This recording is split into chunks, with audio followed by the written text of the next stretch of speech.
Where did being interested in breath and specializing right down that little rabbit hole come for you? Well, it's I think it's a story I have to start from the beginning. Oh, Wow, from like the beginning. all good stories need to start at the beginning, yeah. When I was born, I started breathing. Essentially, I was in the Air Force as a trainee pilot, which was quite a high performance, high pressure sphere. And I realised in hindsight, I went in with a certain level of expectation that there would be a sort of stress management or crisis management that you would be taught. And turns out that the way that we teach stress management at the moment in the military is really about stress tolerance.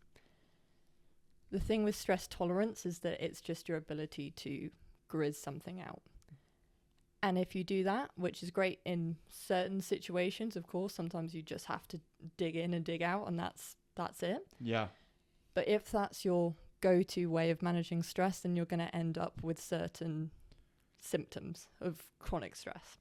And so I was seeing immune issues, digestive issues. I was seeing insomnia on like a squadron-wide scale.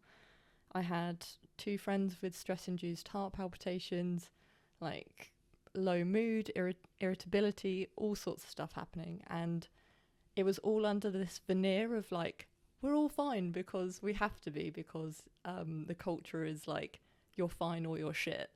And so I tried to raise it at the time because I realised that a lot of people were not hitting their crew rest before going flying. And the issue with that is that it's a legal requirement. You have to hit a certain amount of rest before you operate an aircraft. And people were just basically feeling like they had to lie about that in order to continue training. And I was like, I think that's a flight safety issue. And it was not respected as such at the time.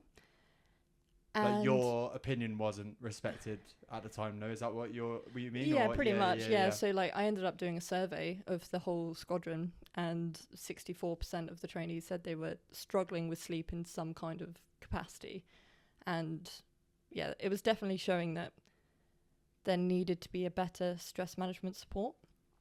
So there had to be something put in there. Like the pipeline at the time was going through privatization, so we were expecting the same output from pilots, but with less hours. And so that was putting more stress on them, but there was no stress management to balance that. So everything was just a bit out of whack. And I made a decision. I was like, okay, I'm not really taken seriously at this stage. Maybe I can try and climb the greasy pole and like, get the rank and maybe like influence some change that way. And then I realized that I would end up having to stay in that environment, going through that for the next 20 years to maybe have a chance of making something better. So I was like, no, that's not for me. And I left. Ended up in Glastonbury, of all places. I'd never been there before. I just felt like I have to go to Glastonbury. And ended up on a year-long conscious connected breathwork training.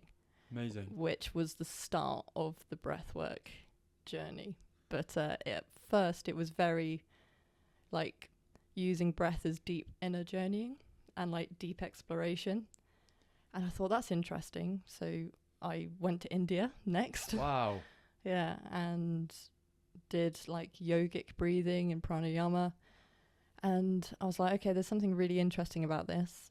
Did some more training back in the UK that was looking more of the scientific research behind it.